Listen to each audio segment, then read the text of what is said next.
Hello everyone, and welcome back to another video from our channel, Who Died Today America. In this video, we'll be highlighting American celebrities who have passed away in the last few days, along with other notable figures from around the world.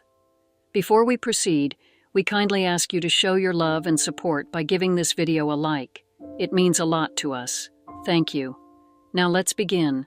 Michael Villella, the actor best known for his chilling role as the serial killer Russ Thorn in the cult classic The Slumber Party Massacre, passed away at the age of 84. His death was confirmed on Saturday, though the cause was not disclosed. Villella's daughter, Chloe, in a statement on his Facebook page, mourned his passing, reflecting on his life and legacy. Villella made a lasting impression on the horror genre with his on-screen debut in The Slumber Party Massacre.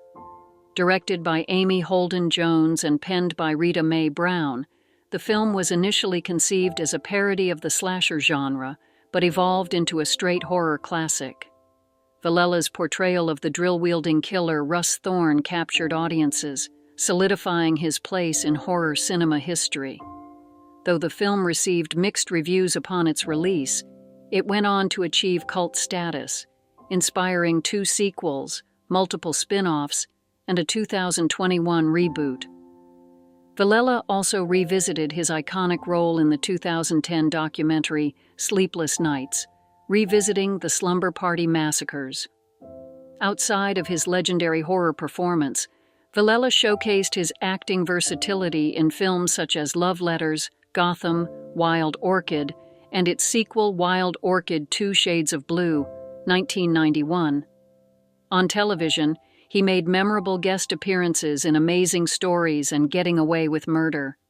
His nuanced performances reflected a deep commitment to his craft, making him a respected figure in both independent cinema and genre filmmaking. Off-screen, Villella was a devoted family man and a passionate artist. His contributions to the horror community, particularly through his work in the Slumber Party Massacre, left an indelible mark on fans and fellow actors alike. Known for his ability to balance menace with complexity, Villella's work continues to resonate with audiences, ensuring his place in the annals of genre film history. Michael Villella is survived by his daughter, Chloe, and countless fans who will remember him as a significant part of horror cinema's golden age. His legacy as an actor who embraced and elevated his roles will live on, inspiring new generations of filmmakers and horror enthusiasts. May he rest in peace. Chuck Woolery, the charismatic game show host who became a household name as the original host of Wheel of Fortune, passed away at the age of 83 at his home in Texas. His wife, Kristen, was by his side. The news was confirmed by his close friend and podcast co-host, Mark Young, though the cause of death was not disclosed.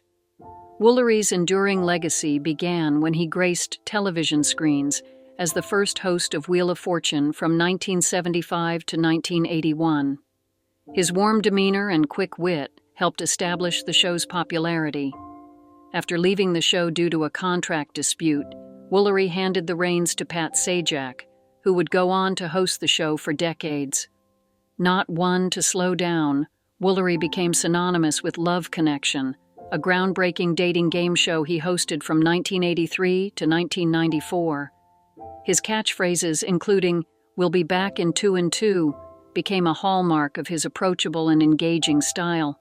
He further expanded his hosting repertoire with shows like Scrabble, Greed, The Dating Game, and Lingo, cementing his place as one of television's most versatile and beloved hosts.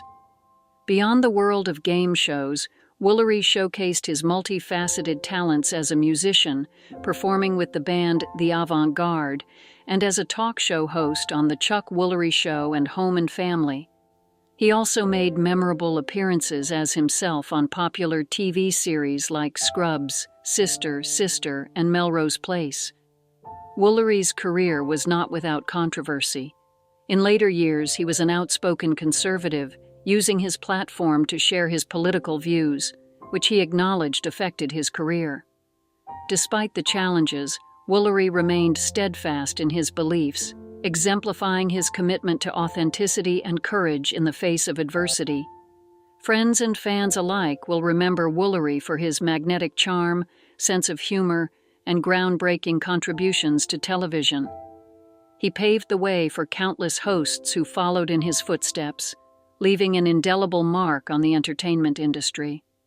Chuck Woolery is survived by his wife, Kristen, his children, and a legacy of laughter and connection that will endure through the many shows and moments he brought to life.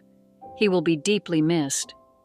Toni Price, the soulful voice of Austin's blues and country scene, passed away at the age of 63 on November 22nd due to complications from a brain aneurysm. Price's unique talent, magnetic stage presence, and unwavering commitment to her artistry made her a beloved figure in the music world. Born on March 13, 1961 in Philadelphia, Pennsylvania, Price's journey to becoming a celebrated blues and country singer was anything but conventional. Adopted and raised in a conservative household, she found her first inspiration in the music of Bonnie Raitt and the timeless blues of Sippy Wallace and Victoria Spivey. Her love for music was innate, and even as a young girl, she was determined to share her voice with the world. Price began her career in Nashville, Tennessee, recording country singles, but she felt constrained by the city's rigid music industry. Her big break came in 1989 when she performed at Austin's South by Southwest Festival. The city's vibrant and welcoming music scene immediately embraced her, and she made it her home. In Austin, Price found her true artistic identity, blending blues, country, and soulful storytelling into a sound that was uniquely hers. Her debut album, Swim Away, 1993, and its follow-up, Hey, 1995, garnered critical acclaim, showcasing her ability to convey raw emotion through her powerful voice. Over the years, she released several more albums, including Soul Power, Low Down and Up, and Midnight Pumpkin, earning her a reputation as a Patsy Cline on a Harley. Price's accolades included multiple Austin Music Awards, with fans and critics alike celebrating her as one of the city's most iconic performers. Known for her loyalty to her audience, Price famously performed weekly Tuesday night shows at Austin's Continental Club, a tradition that became a cornerstone of the city's live music culture. Her performances were more than just concerts. They were intimate gatherings where her voice, rich with emotion, created lasting memories for all who attended. Price lived a life guided by her love for music and family, balancing her career with raising her daughter. She once remarked, "I have a sweet situation here. I don't have to go anywhere. People come and see me, and I'm so lucky." Toni Price's legacy lives on in her music, her influence on the Austin music scene, and the hearts of fans who cherished her voice and spirit. She will be deeply missed. Safir, the Oakland-born rapper, producer, and actor, passed away on November 19th at the age of 54. Surrounded by friends and family, Safir's final moments were marked by love and reflection on a legacy that transcended music. Born Reggie Gibson, Safir rose to prominence in the 1990s as a key figure in the Bay Area hip-hop scene. His dynamic lyricism, bold storytelling, and fearless artistry earned him respect and recognition far beyond his hometown. A close friend and roommate of Tupac Shakur, Safir began his career as a dancer for Digital Underground before stepping into the spotlight as a solo artist. Safir's 1994 debut album, Boxcar Sessions, became an underground classic, showcasing his innovative freestyle technique and lyrical prowess. His involvement in one of the most legendary Bay Area rap battles, pitted against Casual and Hieroglyphics crew, cemented his reputation as a formidable MC. Tracks like Just Ridden and Battle Drill remain iconic pieces of hip-hop history. Beyond music, Safir displayed his versatility as an actor, appearing in the film Menace to Society and contributing to its soundtrack. His later works, including The Hit List, 1999, and Good Game, The Transition, 2006, chronicled his personal and creative evolution. Good Game was particularly poignant, addressing his life-changing spinal tumor diagnosis and his spiritual journey following his conversion to Islam. Safir's life was also shaped by resilience. In 1992, he survived the crash and fire of TWA Flight 843, suffering a back injury that foreshadowed future health struggles. Complications from spinal surgery eventually left him in a wheelchair, a challenge he faced with courage and determination. As a member of the Golden State Project alongside Ras Kass and Exhibit, Safir expanded his influence within hip-hop, blending West Coast grit with intellectual lyricism. He remained a beloved figure within the community, mentoring younger artists, including his own son, who began releasing music under the name Safir. Safir's legacy lies in his raw authenticity, lyrical genius, and unyielding spirit. His contributions to music and culture continue to inspire countless fans and artists. He will be deeply missed but fondly remembered as a trailblazer who never stopped pushing boundaries. Rest in peace, Safir. Your voice will echo forever in the beats and hearts of hip-hop. Dan Hennessy, the beloved Canadian voice actor who brought life to some of animation's most cherished characters, passed away peacefully in his sleep at the age of 82. His death was attributed to complications associated with Parkinson's disease. Hennessy's unmistakable voice resonated across generations, becoming a comforting presence in countless childhoods. From the wise and caring Braveheart lion in the Care Bears to the ever-watchful Chief Quimby on Inspector Gadget, his characters carried warmth, humor, and depth that transcended the screen. Among his many memorable roles, George Raccoon on The Raccoons and Father Bear on Little Bear showcased his ability to convey gentle strength and nurturing care, endearing him to audiences worldwide. Beyond these beloved performances, Hennessy's impressive career spanned decades and included standout roles in RoboCop, Babar, Beetlejuice, and X-Men, the animated series. Whether voicing heroic figures, comedic sidekicks, or fatherly mentors, he brought a contagious joy and genuine empathy to every character he portrayed. Dan's family fondly remembers him as an incredible son, brother, husband, father, friend, and performer. They spoke of his kindness, exuberant personality, and enduring legacy, saying, "He provided comfort to a generation of kids around the world by giving voice to beloved animated characters. His contributions to voice acting and his contagious spirit live on in perpetuity." Hennessy's work wasn't limited to voice acting. A skilled director and performer, he brought creativity and passion to every project he touched. His influence stretched beyond the industry, offering comfort, laughter, and inspiration to fans across the globe. Dan is survived by his devoted wife, Patricia, and their daughters, Sky and Eden. In honoring his legacy, his family has encouraged donations to the Michael J. Fox Foundation for Parkinson's Research, a cause close to their hearts. Dan Hennessy will forever be remembered as the voice behind some of animation's most enduring characters, and as a man whose kindness and creativity left an indelible mark on the world. His legacy lives on in the joy and inspiration he brought to so many. Rest in peace, Dan Hennessy. The brave heart you shared with the world will never be forgotten. Charles Dumont, the legendary French singer and composer, passed away peacefully in his sleep on November 18th, at the age of 95, following a long illness. A towering figure in French music, Dumont's legacy is eternally intertwined with some of the most iconic songs of the 20th century. Dumont's name will forever be associated with the indelible mark he left on Edith Piaf's career. Collaborating with lyricist Michel Vaucaire, he composed over 30 songs for the legendary singer, including the timeless Non, je ne regrette rien. Dumont's melodies, paired with Piaf's stirring voice, created a synergy that transcended time and place, embedding their works in the hearts of millions. Songs like Mon Dieu and Les Amants continue to evoke profound emotions, reminding the world of Dumont's unparalleled artistry. Born on March 26, 1929, in Cahors, France, Dumont began his career writing for notable artists like Dalida and Luis Mariano.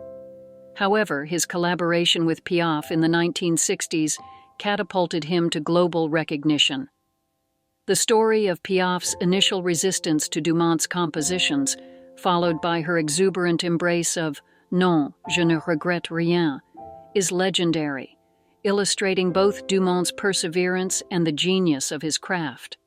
Following Piaf's death in 1963, Dumont continued to compose, working with Jacques Brel, and even contributing to cinema and television. His work on Jacques Tati's Traffic and his poignant song about the Berlin Wall, L'Amour, showcased his versatility and sensitivity to global issues. Barbra Streisand's inclusion of L'Amour on her album Je m'appelle Barbara brought Dumont's music to an even wider audience. In the 1970s, Dumont transitioned to performing his own compositions, captivating audiences with songs like Une chanson and Les Amours impossibles. His voice carried the same depth and emotion that defined his compositions, solidifying his place as a beloved interpreter as well as a composer.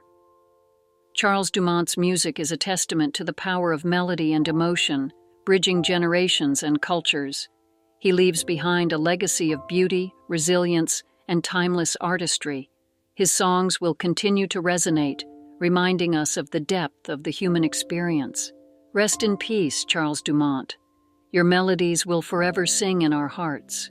Shel Talmy, the visionary record producer who shaped the sound of 1960s rock and pop, passed away on November 13th at the age of 87 due to complications from a stroke.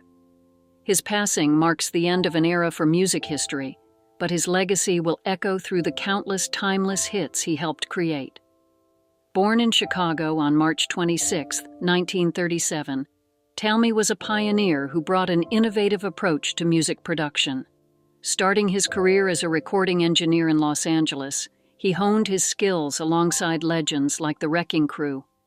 Talmy's technical expertise and creative flair led to groundbreaking experiments with recording techniques, particularly in the use of multi-microphone setups that revolutionized the sound of drums and guitars.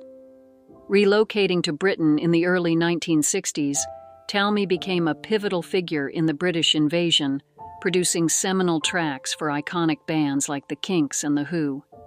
It was under his direction that You Really Got Me and My Generation were brought to life, songs that would go on to define rock music for generations. His collaboration with The Who on their debut album My Generation set new standards in raw energy and innovation. Beyond these legendary acts, Talmy also worked with artists like the Easy Beats, producing their global hit Friday on My Mind, and helped nurture the careers of David Bowie, Pentangle, and Goldie, and the Gingerbreads. His production style emphasized enhancing an artist's unique sound, rather than imposing a predefined aesthetic, a philosophy that resulted in authentic and groundbreaking recordings. Talmy's contributions weren't limited to rock. He also left his mark on folk, orchestral pop, and punk, working with artists like Roy Harper and The Damned. Despite his success, he remained a hands-on producer, dedicated to every aspect of the recording process, from song selection to final mastering.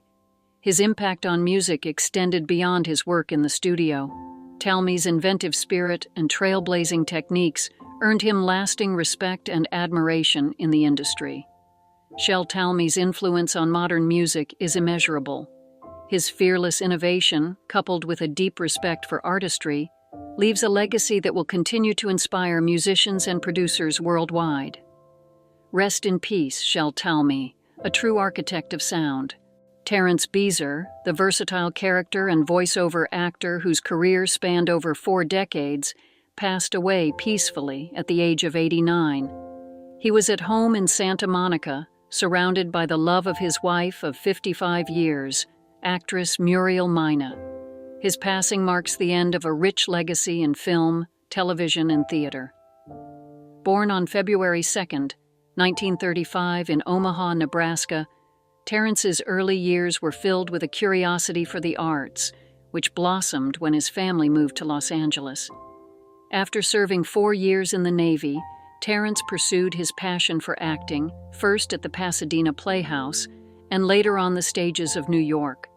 It was in 1968, during a production at Equity Library Theater, that he met Muriel, beginning not only a remarkable marriage, but also a creative partnership that enriched their lives and the art they produced together.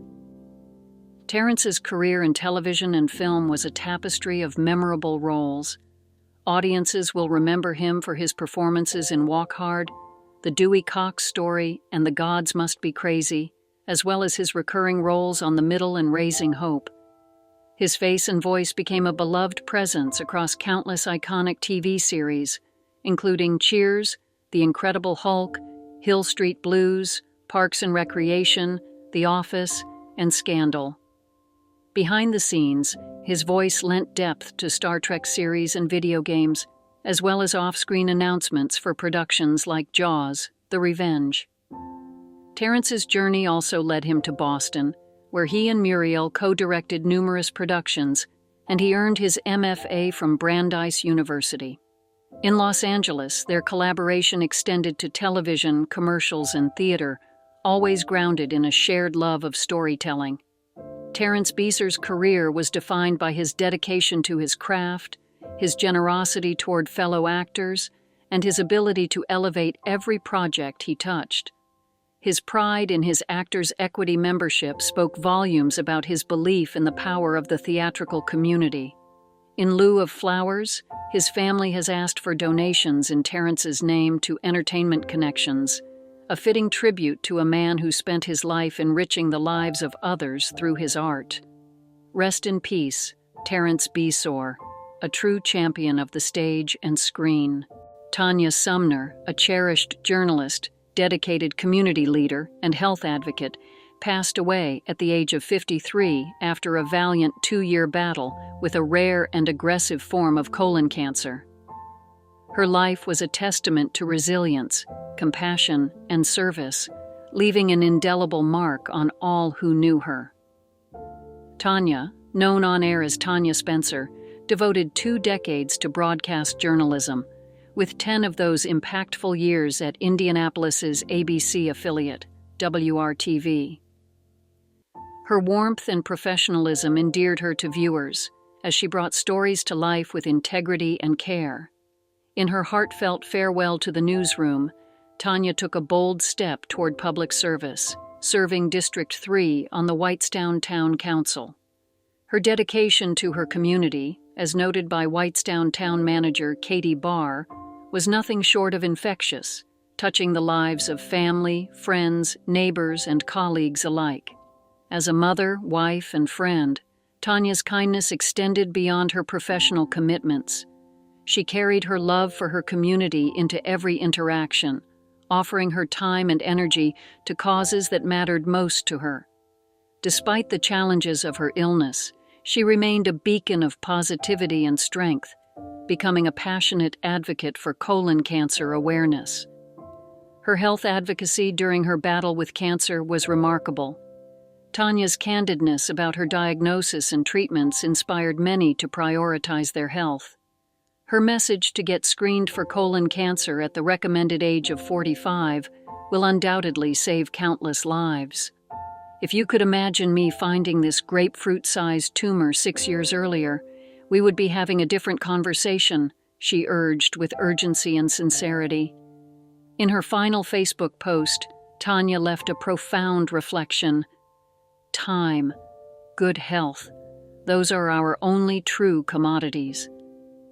These words encapsulate the grace and wisdom with which she faced her journey, reminding us all of life's preciousness. Tanya is survived by her loving husband and teenage child, who were her constant source of strength and joy. Her passing leaves a void, but her legacy of courage, advocacy, and service will continue to inspire. May Tanya's spirit and dedication to improving the lives of others live on in the hearts of her community. Rest in peace, Tanya Sumner, a life beautifully lived. Jeanie Eper, a trailblazing stuntwoman and actress celebrated as the greatest stuntwoman who ever lived, passed away at the age of 83. She died peacefully at her home in Simi Valley, California, from complications of an infection. Jeanie's life was a testament to fearless dedication, groundbreaking achievements, and unwavering generosity. Born Jean Luann Eper on January 27, 1941, in Glendale, California, Jeanie grew up in a family deeply rooted in the stunt world.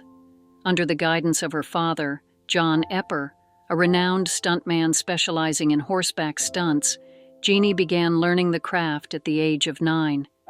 She became one of the first professional child stunt doubles, setting the foundation for a storied career spanning over 5 decades. Jeanie gained prominence as Linda Carter's stunt double on the 1970s television series Wonder Woman, a role that showcased her extraordinary athleticism and bravery. She also performed stunts for Lindsay Wagner on The Bionic Woman and Kate Jackson on Charlie's Angels, breaking barriers for women in a traditionally male-dominated field. Her work extended to iconic films such as Romancing the Stone, 1984, Kill Bill, Volume 2, 2004, and Catch Me If You Can, 2002.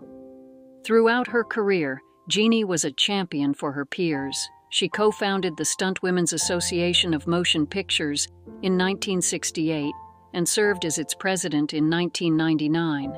In 2007, she became the first woman to receive a Lifetime Achievement Award from the Taurus World Stunt Awards, an honor reflecting her extraordinary contributions to the industry.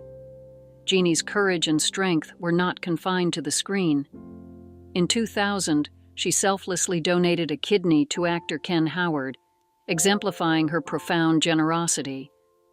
She balanced her remarkable career with a full personal life, raising 3 children who followed in her footsteps as stunt performers, and cherishing her marriage to Tim Kimmach. Her story was immortalized in the 2004 documentary Double Dare, which highlighted her influence and collaboration with fellow stuntwoman Zoe Bell. Despite her daring feats, Jeanie remained humble and kind, inspiring countless women to pursue their dreams in Hollywood and beyond. Jeanie Eper's legacy is one of unparalleled bravery, passion, and heart. She leaves behind a remarkable body of work and a lasting impact on the entertainment world. Rest in peace, Jeanie. You were truly a wonder. Peter Oosterhuis, a towering figure in the world of professional golf and sports broadcasting, passed away at the age of 75 due to complications from early-onset Alzheimer's disease. A day before what would have been his 76th birthday, Peter left behind a legacy of excellence, resilience, and dedication to the sport he loved. Born on May 3, 1948, in London to a Dutch father and an English mother, Peter Oosterhuis displayed a passion for golf early on.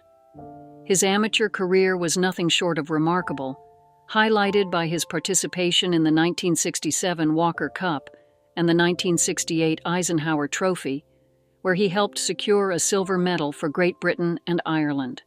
He turned professional in 1968, setting the stage for a career that would leave an indelible mark on the sport.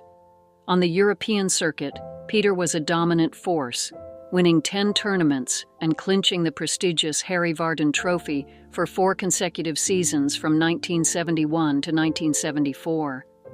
His success continued on the international stage, with highlights including a runner-up finish at the Open Championship in 1974 and 1982. His transition to the PGA Tour brought further accolades, most notably his victory at the 1981 Canadian Open, where he triumphed over a star-studded field. Beyond his achievements as a player, Peter was a stalwart of the Ryder Cup, representing Great Britain and Ireland, and later Europe in 6 competitions. Known for his calm demeanor and steady play, he consistently delivered under pressure, earning key victories against legends like Arnold Palmer and Johnny Miller. After retiring from competitive golf, Peter transitioned seamlessly into broadcasting, becoming a respected voice in the sport. From his early work with Sky Sports and the Golf Channel to his tenure with CBS Sports, Peter's insightful commentary and deep understanding of the game endeared him to fans worldwide. In 2015, Peter courageously shared his diagnosis of Alzheimer's disease, raising awareness and inspiring countless others facing similar challenges. Throughout his battle, he remained a symbol of strength and grace. Peter Oosterhuis leaves behind a legacy of excellence on and off the course. He is survived by his wife, Ruth Ann, and his son, Rob, a professional golfer. The golf world mourns the loss of a true gentleman whose contributions will be cherished for generations. Rest in peace, Peter. You will forever be a part of the game you elevated. Breaking news of the day. News 1. Iconic actor and director Mel Gibson, best known for his role in Braveheart, was recently photographed in Malibu sporting a medical boot and using a walking stick. The 68-year-old was seen enjoying a casual dinner with his daughter Lucia while leaning on the stick for support. Dressed in gray pants, a plaid shirt, and a navy jacket, Gibson paired the medical boot with socks and sandals, sparking curiosity among fans about his current health. This sighting follows Gibson being spotted with his arm in a sling just last month, fueling speculation that the injuries might have occurred while working on Lethal Weapon 5. The much-anticipated action film marks his return to the beloved franchise, but recent health setbacks have raised concerns about the star's ability to fully resume his demanding schedule. Despite these challenges, Gibson remains active in Hollywood. While his career has faced turbulence in recent years, including being omitted from the Chicken Run sequel amidst controversy, the actor continues to enjoy a loyal fan base. Supporters are sending well wishes for his recovery, hopeful that Gibson will soon be back in action both on screen and behind the camera. News 2. Steve Silberman, the renowned science writer and autism advocate, has died at the age of 66. His husband, Keith Carricker, confirmed the news in a heartfelt social media tribute, describing Silberman as a compassionate voice for the neurodiverse community and a beloved figure among his peers. Best known for his groundbreaking 2015 book, Neurotribes, The Legacy of Autism and the Future of Neurodiversity, Silberman played a pivotal role in shifting public perceptions of autism. The book, which won the Samuel Johnson Prize for Nonfiction, became a cornerstone of the neurodiversity movement, advocating for acceptance and understanding of autistic individuals. His earlier work, the influential article The Geek Syndrome, explored the connection between autism and Silicon Valley culture, sparking widespread discussions. Born in New York, Silberman moved to the Bay Area after studying at UC Berkeley, becoming a prominent figure in San Francisco's literary and cultural scene. A devoted fan of the Grateful Dead, Silberman contributed to the band's liner notes and frequently spoke about their influence on his creative journey. Silberman's legacy includes not only his writing, but his unyielding commitment to advocacy and education. His upcoming book, A Taste of Salt, is scheduled for release in 2025, promising to further illuminate his extraordinary talent and insight. He is survived by his husband and a global community grateful for his work.